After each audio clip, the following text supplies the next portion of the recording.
से दीजिए। और फिर ऐसे एल्गी भी दे सकते हो। मेरे रूफ पॉन्ड में बहुत सारे एल्गीज हुए हैं, तो फिर उन एल्गी को भी मैं मल्चिंग के लिए इस्तेमाल कर सकती हूँ। और फिर आप हेलो माय डियर फ्रेंड्स, मैं हूँ अनी और आप सब इस वक्त है ऑक्सीजन कॉर्नर में। दोस्तों, आज हम बात करेंगे bougainvillea care during summer. Bougainvillea जैसे कि एक समर प्लांट है, धूप बर्दाश्त कर लेता है, बिल्कुल इतनी गर्मियाँ इसको पसंद है, पर इतनी तेज भी प्रॉब्लम हो रही है, जैसे कि हमारे यहाँ ऐसे 40 से 46 तक की टेम्परेचर अब तक हुए हैं। आगे भी तो और भी होने वाले हैं, शायद मुझे नहीं पता, कम भी हो सकता है, पर 46 इतना तो हुआ है। तो फिर हम इतनी गर्मियों में अपने प्लांट्स का किस तरीके से केयर करें, ये हम गार्डनर्स के लिए बहुत ज़्यादा एक टफ एक चैलेंज है। दोस्तों, चलिए हम केयर बताने से पहले एक रिक्वेस्ट आपको कर लेते हैं कि अगर आप तक अपने मेरी चैनल को सब्सक्राइब नहीं किया है तो फिर प्लीज़ सब्सक्राइब माय चैनल। अगर आपको मेरा ये चैनल अच्छा लगता है, मेरी गार्डन का केयर, प्लांट्स का केयर आपको पसंद है, तो फिर प्लीज़ लाइक कीजिए, कमेंट कीजिए और फिर आप मेरी चैनल को सब्सक्राइब कीजिए। चलिए दोस्तों, तो चलिए अब हम शुरू करते हैं। तो देखिए, इतनी गर्मियों में हम प्लांट को हम अपने बोगनवेलिया को केयर करने के लिए, हेल्दी रखने के लिए हमें कुछ खास बातों का ध्यान रखना होगा। जो पहले पॉइंट पे आती है वो है वाटरिंग। हमें इतनी गर्मियों में बहुत अच्छी तरीके से प्लांट्स को वाटरिंग करना है, और सिर्फ सॉइल में ही नहीं, हमें पूरे प्लांट को नहलाना है। ऐसे पूरे पत्तों में पूरे प्लांट को शावर दे दीजिए 2 टाइम, यानी कि दिन में 2 टाइम, सुबह की टाइम और एक दे दीजिए रात की टाइम। रात के टाइम, शाम की टाइम नहीं, रात की टाइम जब पूरा प्लांट कूल डाउन हो जाए, वेदर टेम्परेचर इतने ज़्यादा है कि पूरे दिन की धूप में इसका जो सॉइल है ना, ये सॉइल बहुत ज़्यादा हीट हो जाता है, हॉट हो जाता है इसका जो सॉइल है। तो फिर उसी हीट को थोड़ा सा कम होने दीजिए, फिर उसके बाद आप इसको नहला दीजिएगा, वाटरिंग कीजिएगा। करीबन 9 से 10 बजे तक आपको रुकना पड़ेगा। मैं जैसे कि 10 बजे में इसमें वाटरिंग करती हूँ। आपकी जहाँ जितनी गर्मियाँ है उसी हिसाब से आपको सोचना होगा। हमारे यहाँ 40 से 46 के अंदर चल रहा है टेम्परेचर, तो फिर हम ऐसे कर रहे हैं कि 10 बजे के बाद ही हम प्लांट में पानी दे रहे हैं।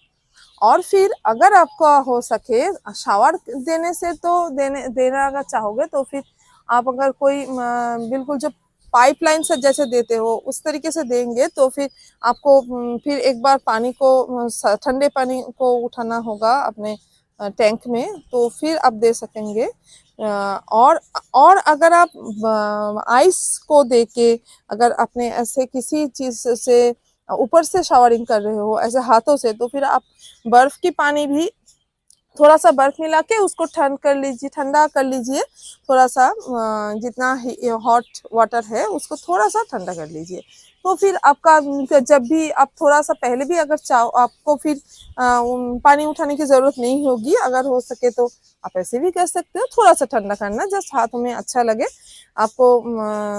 बहुत ठंडा नहीं देना है। जैसे कि हम जितना पानी में हम खुद नहाने आप पसंद करेंगे, उसी तरीके के पानी में आप इसको नहला दीजिए। चलिए, अभी और एक बात मैं कह देती हूँ। देखिए, अभी हमें फ्लावर्स के बारे में सोचना नहीं है। फ्लावर ऊपर से पूरा नहलाएंगे तो फिर फ्लावर तो खराब हो जाना ही है, कुछ कर भी नहीं सकते हैं दोस्तों। देखिए, मेरे पूरा प्लांट में बहुत सारे फ्लावर्स है, फ्लावर्स तो खराब हो गए होंगे, क्या करें, पर प्लांट को तो हेल्दी रखना है ना। तो फिर प्लांट को हेल्दी रखने के लिए इतना तेज गर्मियाँ ये झेल नहीं पाएगा अगर हम शावरिंग ना करवाए तो जरूर शावरिंग करवाइए। प्लांट अच्छे रहे तो फिर थोड़ा सा हीट कम हो जाएगा, हीट वेव, तो फिर आप फिर से इसमें फ्लावर आपको मिलेगा। आपको कोई सोचने की जरूरत नहीं है, चिंता करने की जरूरत नहीं होगी। चलिए, दूसरे पॉइंट पे आती है मल्चिंग की बात। ये जो इस टाइम हम अपने सब प्लांट में, आप बोगनवेलिया में सिर्फ नहीं, आप सभी प्लांट में मल्चिंग कर सकते हो। और अदर्स प्लांट के बारे में जानकारी मैं किसी दूसरे वीडियो में देती हूँ। सब प्लांट्स के डिफरेंट टाइप्स के जितने हमारे गार्डन में होते हैं वैसे मैं बताऊंगी। और फिर अभी मैं बता रही हूँ ओनली बोगनवेलिया। तो फिर देखिए अभी क्या करेंगे आप बोगनवेलिया में मल्चिंग कर दीजिए। किस चीज से मल्चिंग करोगे, मल्चिंग पे भी अलग से वीडियो बनेगी। आप मल्चिंग के बारे में डिटेल्स में मैं डिस्कशन करूंगी इस बारे में। तो अभी देख लीजिए, आप मल्चिंग कर सकते हो सूखे पत्ते से राइस, जब राइस की जो स्ट्रॉ होते हैं उससे कर सकते हो, राइस हस्क से कर सकते हो। तब तो और फिर जो गेहूं होते हैं उनको जब उगाया जाता है उनके जो स्ट्रॉज होते हैं उससे कर सकते हो। आप किसी भी चीजों से इसको ढक सकते हो, इसके सॉइल को। और देखिए मैंने क्या दिया है, मैंने दिया है काउडंग केक। आप वर्मी कंपोस्ट से भी रख सकते हो। देखिए दोस्तों, अगर आप फर्टिलाइजर जैसे कोई चीज दोगे तो फिर ऐसे मल्चिंग का काम भी करेगा और फिर इसमें पौष्टिकता भी मिलेगी। तो दोनों फायदे हो गए, मल्चिंग और न्यूट्रिएंट्स दोनों मिलेंगे इसको। तो हीट वेव से भी बचा रहेगा प्लांट की रूट्स, और फिर इसको खाना भी मिलता रहेगा। तो इस तरीके से आप काउडंग केक्स को आप तोड़ के दे सकते हो। जैसे ये देखिए, मैं सूखे काउडंग केक को मैंने ऐसे इसमें इसके ऊपर रख दिया है। बड़ा प्लांट है, बड़ा पॉट है, तो फिर पूरा केक को मैं रख पाई हूँ। जो छोटे प्लांट है तो फिर उनके लिए मैं थोड़ा सा तोड़ रही हूँ, तोड़ के ऐसे दे रही हूँ। बिल्कुल ऐसे इनके जो मेन स्टेम है इसके ऊपर चढ़ा नहीं दे दो, थोड़ा सा दूर दूर से देना ठीक रहेगा। क्योंकि ये भी फर्टिलाइजर है, तेज फर्टिलाइजर, तो फिर स्टेम प्लांट खराब भी हो सकता है। इस बात भी सोचना, थोड़ा सा दूर से दीजिए। और फिर ऐसे एल्गी भी दे सकते हो। मेरे रूफ पॉन्ड में बहुत सारे एल्गीज हुए हैं, तो फिर उन एल्गी को भी मैं मल्चिंग के लिए इस्तेमाल कर सकती हूँ। और फिर आप चाहे तो ऊट के जो छिले हुए छिलके होते हैं, जब ऊट जब पॉलिश होते हैं ना, पॉलिश नहीं, जब स्मूथनेस आती है, जो स्मूथ करने के लिए जो फैक्ट्रीज में जो छिलते हैं इसको, उसकी छिलने से जो छिलने से के बाद जो छिलके निकलते हैं उससे भी आप कर सकते हो मल्चिंग। तो चलिए अभी बात आती है फर्टिलाइजर की। फर्टिलाइजर में हम क्या करेंगे, हम इस प्लांट को इस टाइम फर्टिलाइजर देंगे जो कि बहुत पतला, बहुत हल्का, लाइट सा इसका स्ट्रेंथ होगी उसके। जैसे कि कोई कंपोस्ट टी दे दीजिए आप इसके सॉइल में, इस सॉइल में प्लांट के पत्तों में अगर देना है तो फिर बहुत ज्यादा पतला करके दीजिएगा। और अगर सॉइल में देना है तो फिर उससे थोड़ा सा गाढ़ा आप कर सकते हो। तो फिर क्या किस तरीके की कंपोस्ट टी आप दोगे, जैसे कि वर्मी कंपोस्ट की कंपोस्ट टी, या तो काउडंग कंपोस्ट की कंपोस्ट टी, या तो आप नीम की खली उसकी कंपोस्ट टी दे सकते हो, या तो आप ग्राउंड नट केक की कंपोस्ट टी भी बहुत अच्छी तरीके से दे सकते हो। तो फिर कंपोस्ट टी पे भी अलग से वीडियो तैयार करते हैं हम, आपको डिटेल्स में उसमें बताएंगे। अभी बताने जाएंगे तो बहुत लंबा हो जाएगा ये वीडियो, तो फिर वो मैं बताती हूँ, नेक्स्ट आती है, जरूर आएंगे। मैं एक दिन बाद मैं ला रही हूँ, देखिए। और फिर और क्या दे सकते हो आप, हाँ, माइक्रो न्यूट्रिएंट्स का स्प्रे कर सकते हो अपने प्लांट के पत्तों में, अपने जो सॉइल में आप दे सकते हैं। और एक काम कीजिएगा आप, काउडंग कंपोस्ट तो मैंने बता दिया है। ये जो काउडंग केक जो हमने लाए हैं ना इसको मल्चिंग करने के लिए, तो उसको भी आप एक काम कर सकते हो, देने से पहले या तो इसमें मल्चिंग जो किया है कर दो, थोड़ा सा ज्यादा ले लीजिएगा, तो फिर उसको आप पानी में थोड़ा सा भिगो के रखिए एक रात तक। तो फिर भिगोने के बाद उसी प्लांट को 2-3 घंटे भिगोएंगे तो चलेगा, 1-2 घंटे में भी होता है। जो भी पानी निकलेगा उसके साथ थोड़ा सा पानी और सारा ऐड कीजिए, और उसी पानी से इसको एक कंपोस्ट टी तैयार करके इसको दे सकते हो आप। बहुत अच्छा कंपोस्ट टी होता है प्लांट के लिए। ये भी अभी इस गर्मियों में, सिर्फ जब इतना गर्मियाँ झेल रहा है तो फिर इसको थोड़ा सा फूड भी मिलना जरूरी है, नहीं तो ये प्लांट फीका हो जाएगा, फिर उसका उसमें स्ट्रेंथ नहीं रहेगा। इतने तेज गर्मियाँ से झुलसने के लिए, इसको जूझने के लिए अपने आप में भी स्ट्रेंथ का होना बहुत जरूरी होता है।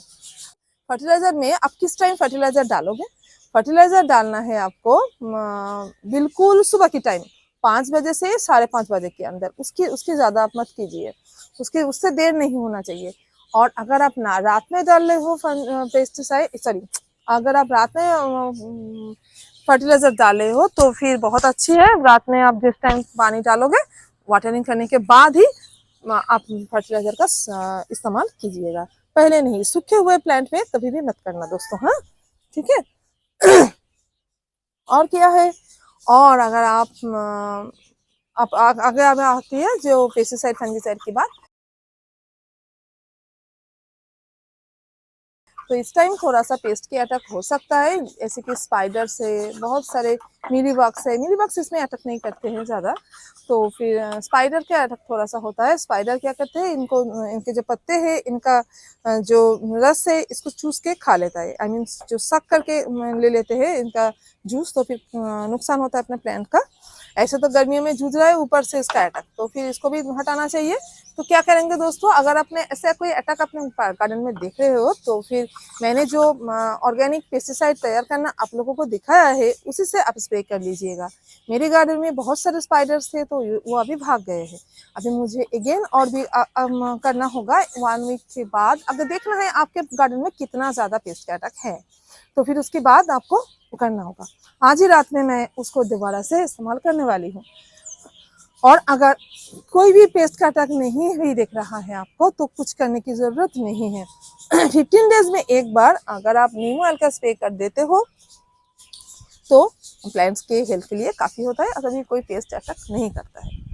और इतने गर्मियों में अगर आप पेस्टिसाइड का स्प्रे करोगे, रात में तो करना ज़रूरी है हर टाइम, पर ये भी थोड़ा सा नीम ऑयल थोड़ा सा हल्का होता है, तो फिर हम कह देते हैं कि सुबह के टाइम या morning, early in the morning कर सकते हो, पर इस time early in the morning भी मत कीजिएगा दोस्तों।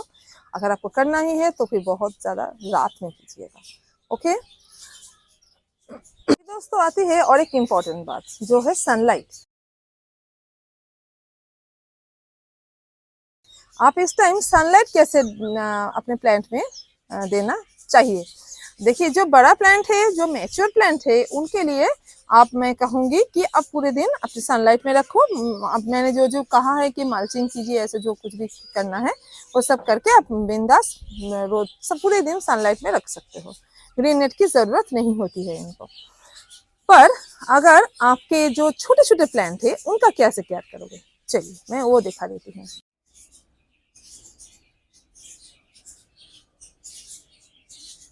जैसे कि ये देख लीजिए, ये सब बड़े बड़े मैच्योर प्लांट है मेरे।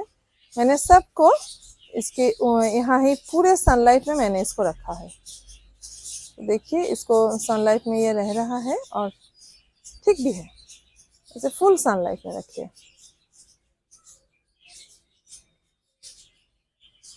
और अभी देखिए इन छोटे छोटे प्लांट्स को, जिसको हमने नए नए परचेस किया है, आप सबके साथ तो शेयर भी किया था, और कुछ प्लांट को मैंने खुद अपने स्टेम कटिंग से ग्रो किया है। जैसे कि देखिए, ये प्लांट, वो प्लांट, ऐसे मैंने स्टेम कटिंग से ग्रो किया है, और कुछ स्टेम कटिंग अभी भी है। तो फिर हम उन प्लांट्स का कैसे, क्या, कहाँ कहाँ रखें, उसको देखिए मैंने कहाँ रखा है। मैंने इसको ग्रीन नेट के नीचे ही रखा है। तो फिर ग्रीन नेट के नीचे इसको थोड़ा सा शेड जरूरी है इसके लिए, तो फिर उन सबको मैंने शेड में रखा है। और ये देखिए, ये जो मैंने नया नया लिया था, ये देखिए, ये छोटा प्लांट है, इन सबको बहुत ज़्यादा तेज धूप हम नहीं देंगे। तो ग्रीन नेट के नीचे रखिए, या तो किसी दीवार के पीछे, ऐसे जहाँ पर थोड़ा सा शेड आती है। थोड़ा बहुत शाम की टाइम की धूप या तो सुबह की धूप मिल जाए तो ठीक है, पर उससे ज़्यादा पूरे दिन के झुलसते हुए धूपों में इसको मत रखिएगा दोस्तों। और फिर देखिए, मैंने इनमें भी मल्चिंग कर दिया है। चलिए, मल्चिंग पे मैं अलग से बताती हूँ, ज़रूरी है थोड़ा सा। तो चलो और देखिए, और ये देखिए दोस्तों, ये सब जो प्लांट्स थे मैंने जो नए नए खरीदे थे ना, मैंने आप सबके साथ शेयर किया था, उन प्लांट्स को तो मैंने अब तक धूप बाहर बिल्कुल नहीं दिया है, क्योंकि इतनी धूप में ये नए एटमॉस्फेयर में ऐसे सेट होना ही इसके लिए प्रॉब्लम हो रहा है। तो फिर इतना ज़्यादा अगर मैं बाहर भी रख दूँ, ये प्लांट्स तो बड़े हैं, ये जैसे कि ये प्लांट बड़ा है, और कुछ 3-4 प्लांट है मेरे पास जो बड़ा बड़ा है, पर मैं इसको धूप में रख सकती थी, पर मैंने धूप में नहीं रखा है, क्योंकि अभी इसको नहीं दे सकते। थोड़ा सा वेदर अच्छा हो जाए, थोड़ा सा प्लेजेंट हो जाए, तो फिर मैं इसको बाहर निकालूंगी। अभी इस टाइम इसको नहीं बाहर निकालना है। और हाँ दोस्तों, आप बोगनविले में और एक काम कीजिए, इस टाइम आप सब इसको प्रून कर सकते हो। तो थोड़ा हार्ड प्रून बिल्कुल नहीं, थोड़ा प्रून कीजिए, ताकि इसका शेप ना बिगड़े, अच्छा रहे। देखिए, जैसे कि इसका शेप मुझे थोड़ा सा सुधारना है। बहुत छोटे प्लांट का नहीं कर सकते, थोड़ा सा बड़ा प्लांट का ही करना चाहिए प्रूनिंग। तो दोस्तों मेरे आज के लिए इतना ही था। फिर से मिलते हैं हम किसी नए वीडियो में, किसी नए टॉपिक्स में। तो फिर तब तक के लिए बाय बाय। और तब तक आप भी अपने गार्डन को ठीक से, इतनी गर्मियों में उसका ठीक से केयर कीजिए, टेक केयर कीजिए, और फिर अपने गार्डन को भी बहुत खूबसूरत रखिए, ताकि आने वाले सीजन में आपको बहुत सारे फ्लावर मिल सके, बहुत हेल्दी प्लांट मिल सके। Okay, bye bye friends, happy gardening.